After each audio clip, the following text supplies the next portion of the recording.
Hermanos, buenas noches. Espero que estén bien por casa, disfrutando de esta noche de oración que estamos teniendo como iglesia.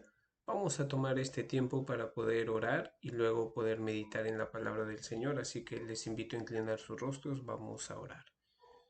Padre, gracias por darnos este tiempo de acercarnos también a tu palabra. Te ruego, Señor, que me ayudes a poder compartir con mis hermanos aquello que has puesto en mi corazón, aquello que me has mostrado, Señor. Te ruego que me permitas poder transmitirlo con claridad y también te ruego, Señor, que prepares nuestros corazones para escucharte y obedecerte en la medida en que sea necesario, Señor. Desafíanos, Padre, muéstranos tu voluntad y permítenos salir capacitados también, Señor, para poder hacer lo que nos indiques el día de hoy. Te lo pedimos, bendito Señor, en el nombre de tu Hijo amado Jesús. Amén. Bien, hermanos, vamos a continuar con el estudio en el Evangelio según Marcos, así que nos ubicamos en Marcos capítulo 9 y vamos a dar lectura a partir del verso 14. ¿De acuerdo? Marcos capítulo 9, versículos a partir del 14 hasta el 29. La palabra del Señor dice así: Cuando llegó a donde estaban los discípulos, vio una gran multitud alrededor de ellos, y escribas que disputaban con ellos, y enseguida toda la gente viéndole se asombró, y corriendo a él le saludaron. Él les preguntó: ¿Qué disputáis con ellos? Y respondiendo uno de la multitud dijo: Maestro, traje a mi hijo que tiene un espíritu mudo, el cual donde quiera que le toma, le sacude y le echa espumarajos, y cruje los dientes, y se va secando. Y dije a tus discípulos que lo echasen fuera, y no pudieron. Y respondiendo Jesús les dijo: Oh generación incrédula, ¿hasta cuándo he de estar con vosotros? ¿Hasta cuándo os de soportar? Traedme al muchacho. Y se lo trajeron. Y cuando el espíritu vio a Jesús, sacudió con violencia al muchacho, quien cayó en tierra y empezó a revolcarse, echando espumarajos. Jesús preguntó al padre: ¿Cuánto tiempo hace que esto sucede? Y él dijo: Desde niño, y muchas veces le eché en el fuego y en el agua para matarle. Pero si puedes hacer algo, ten misericordia de nosotros y ayúdanos. Jesús le dijo: Si puedes creer, al que cree, todo le es posible. E inmediatamente el padre del muchacho clamó y dijo: Creo, ayuda mi incredulidad. Y cuando Jesús vio que la multitud se agolpaba, reprendió al espíritu inmundo diciendo: Espíritu mudo y sordo, yo te mando, sal de él, y no entres más en él. Entonces el espíritu, clamando y sacudiéndole con violencia, salió, y él quedó como muerto. De modo que muchos decían: Está muerto. Pero Jesús, tomándole de la mano, le enderezó y se levantó. Cuando Jesús entró en la casa, sus discípulos le preguntaron aparte: ¿Por qué nosotros no pudimos echar fuera al demonio? Y él les dijo: Este género con nada puede salir, sino con oración y ayuno. Hermanos, me gustaría poder empezar este tiempo preguntándoles lo siguiente: ¿cuándo fue la última vez que ustedes recuerdan tuvieron alguna victoria espiritual? Es decir, pudieron vencer algún tipo de tentación, pudieron salir airosos en una circunstancia que les estaba incitando a pecar. ¿Recuerdan cuándo fue la última vez que tuvieron una victoria sobre el pecado? Bien, ojalá sea recientemente, que esta victoria sea permanente en nosotros. Eso sería lindo. Pero también quisiera que pensemos en esto: ¿cuándo fue la última vez que no pudimos vencer al pecado?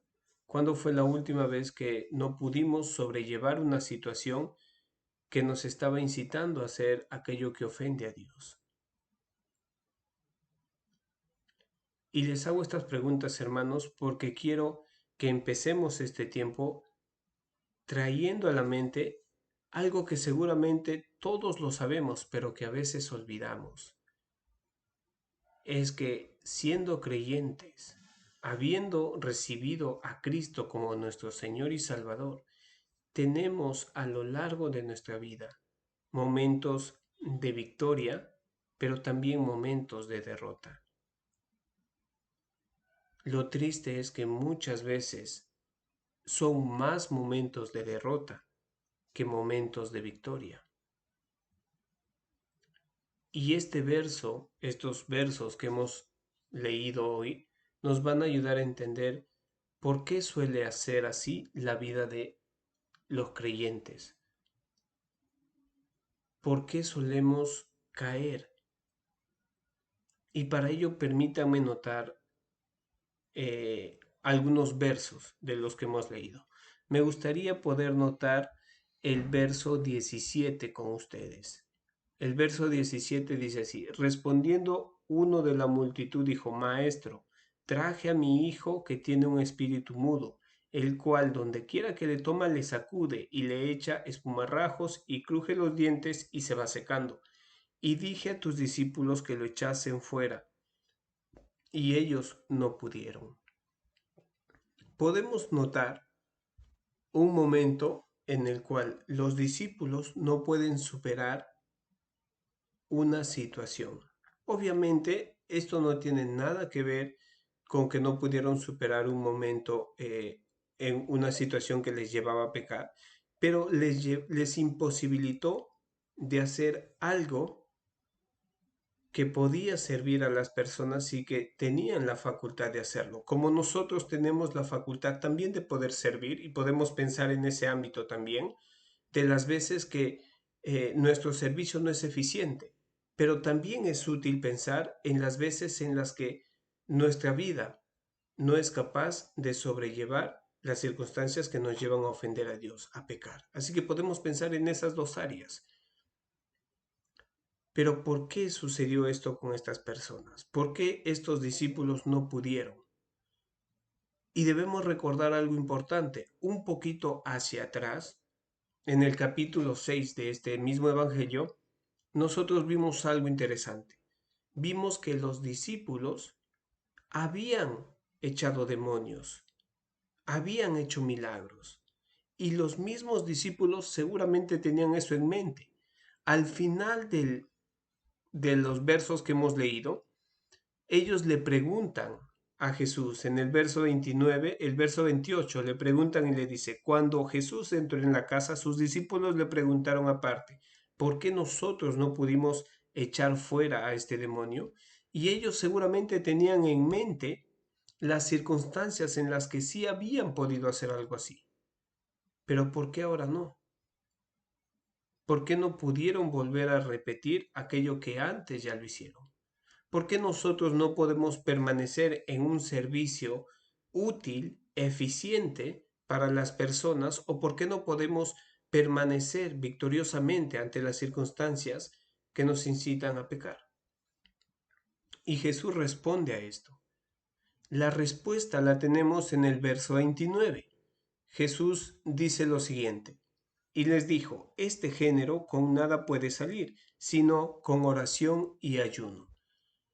Aunque allí tenemos explícitamente una respuesta, a lo largo de la lectura que hemos hecho, podemos notar otra. Y cuando Jesús se entera que ellos no podían expulsar al demonio, una de las cosas que dijo: oh generación incrédula. A lo largo de esas palabras, Jesús está enfatizando la incredulidad. ¿La incredulidad de quién? De todas las personas que estaban allí. No nos dice explícitamente a quién, pero creo que involucra a los discípulos, a los escribas y a la multitud que estaba allí, incluyendo al Padre. Lo interesante es que encontramos ahora dos aspectos que Jesús menciona, y uno de ellos es el que más relaciona, más habla, y es la incredulidad, pero al final aparece la oración, y es que la oración y la fe están ligadas. Cuando nosotros hablamos de la oración no es solamente tomar un tiempo para hablar con Dios. La oración demanda fe. Aquel que le busca ha de buscarle creyendo que está allí, con fe. Nuestras oraciones demandan fe. Nuestras oraciones también demandan dependencia. Es decir, nosotros oramos delante de Dios, vamos delante de Él, pero exponemos y dejamos nuestras vidas dependiendo de Él. O las peticiones las terminamos dejando en sus manos, esperando que Él haga su voluntad. Así que la oración no solamente es hablar, demanda fe, demanda dependencia de Dios y al parecer era algo que los discípulos no estaban haciendo. ¿A causa de qué? Posiblemente a causa de la experiencia que habíamos mencionado anteriormente. ¿Recuerdan cuando van en su misión de dos en dos y echan fuera demonios? Posiblemente esa experiencia les hizo pensar poco a poco que no necesitaban tanto depender de Dios.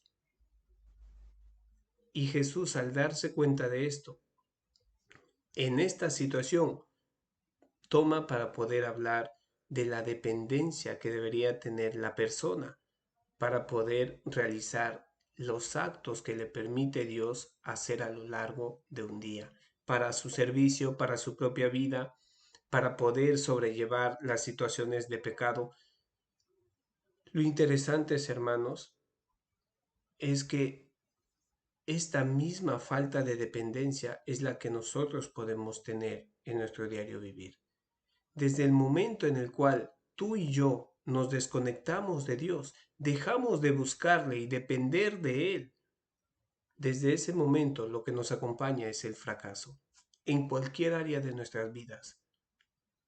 Puede ser en el área de servicio, en el área personal, en el área familiar. Vamos a caer, vamos a ofender a Dios. Les comparto algo. Hace poco, con mi esposa, tomamos una decisión. Tomamos la decisión de ingresar en una feria y ofrecer algunos accesorios que mi esposa elabora.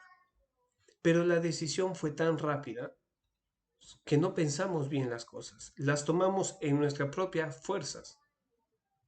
Cuando nosotros fuimos a esa feria como nunca, ambos sentimos que estábamos solos. No fue una experiencia muy buena.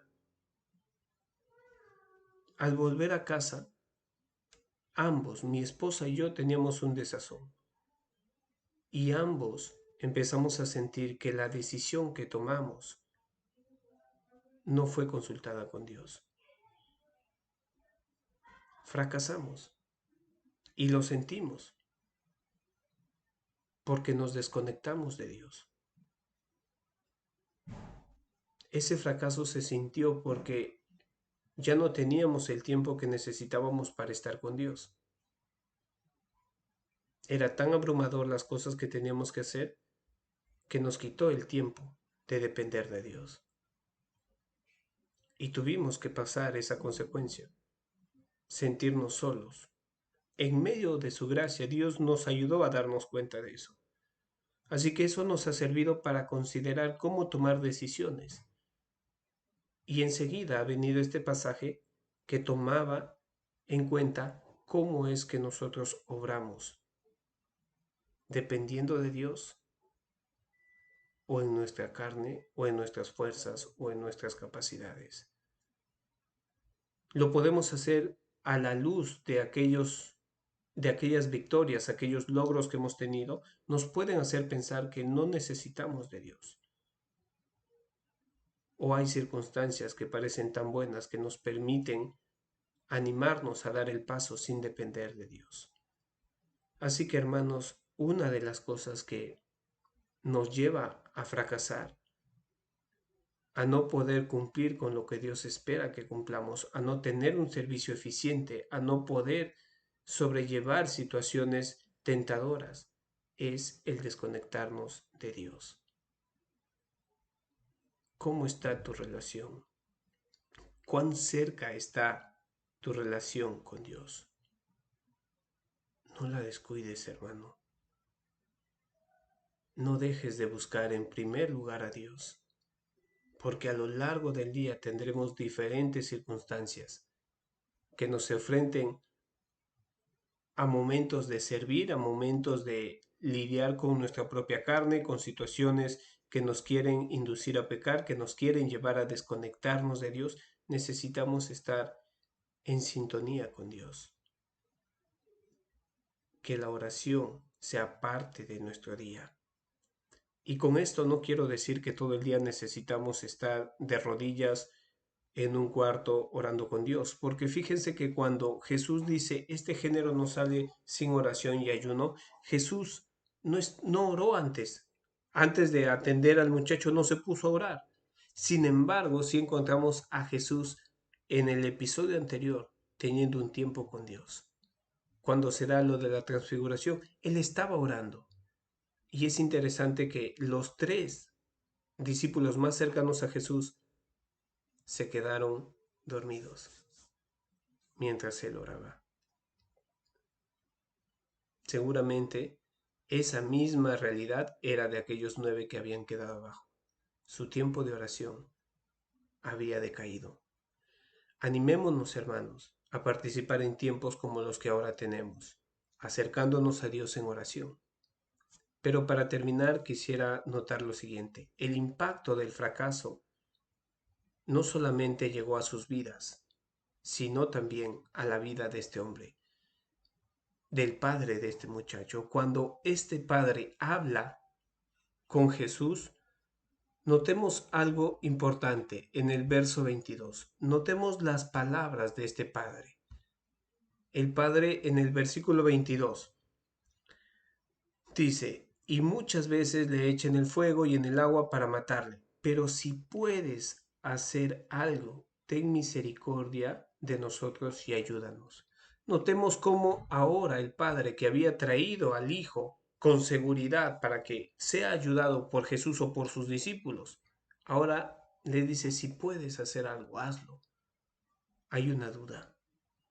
A veces nuestra forma de obrar impacta negativamente en las personas. Gracias a Dios, Jesucristo le hace notar algo. Lo importante es creer en Él. Si tú crees, es posible. Al que cree, le es posible. Así que, hermanos, y aquellas personas que quién sabe puedan ver este mensaje y no tienen a Cristo en su corazón, puede haber miles de experiencias que te hagan dudar de la capacidad que tiene Jesucristo de ayudarte. Pero la realidad es esta. Tú has tenido 1000 experiencias, no porque Jesús no puede ayudarte, sino porque a veces los instrumentos, los hombres, fallamos, pero Jesús no. Solo necesitas creer en Jesucristo para que puedas ver que Él es Dios, capaz de poder hacer todo aquello, incluso que nosotros ni siquiera imaginamos que puede ser hecho. Jesucristo murió en la cruz por ti y por mí, no solamente para mostrarte su gran poder, para mostrarte su amor, para mostrarte su gracia, para mostrarte un mundo diferente. Las experiencias que te han alejado de Dios no son porque Dios falla. Los instrumentos a veces fallamos, pero Él no. Solamente cree y verás que Jesucristo es Dios fiel, fuerte, poderoso y el mejor lugar de socorro para cualquier persona. Que el Señor nos ayude a poder entender la importancia de depender de Él y la importancia de creer en Cristo. Vamos a orar. Gracias, Padre, por darnos este tiempo de acercarnos a tu palabra. Permite que nuestra comunión, Señor, contigo sea cercana, sea firme, sea estable y podamos caminar, Señor, en victoria de forma personal y en cualquier servicio que nos permitas hacer, que sea tan eficiente que las personas puedan acercarse a ti y glorificarte a ti. Y aquellos, Dios, que en alguna manera experiencias les han llevado a dudar de ti. Permíteles ver, Señor, tu fidelidad, tu entereza para poder socorrer a cualquier persona. Te lo pedimos, Señor, en el nombre de tu Hijo amado Jesús. Amén. Bien, hermanos, vamos a continuar con esta noche de oración.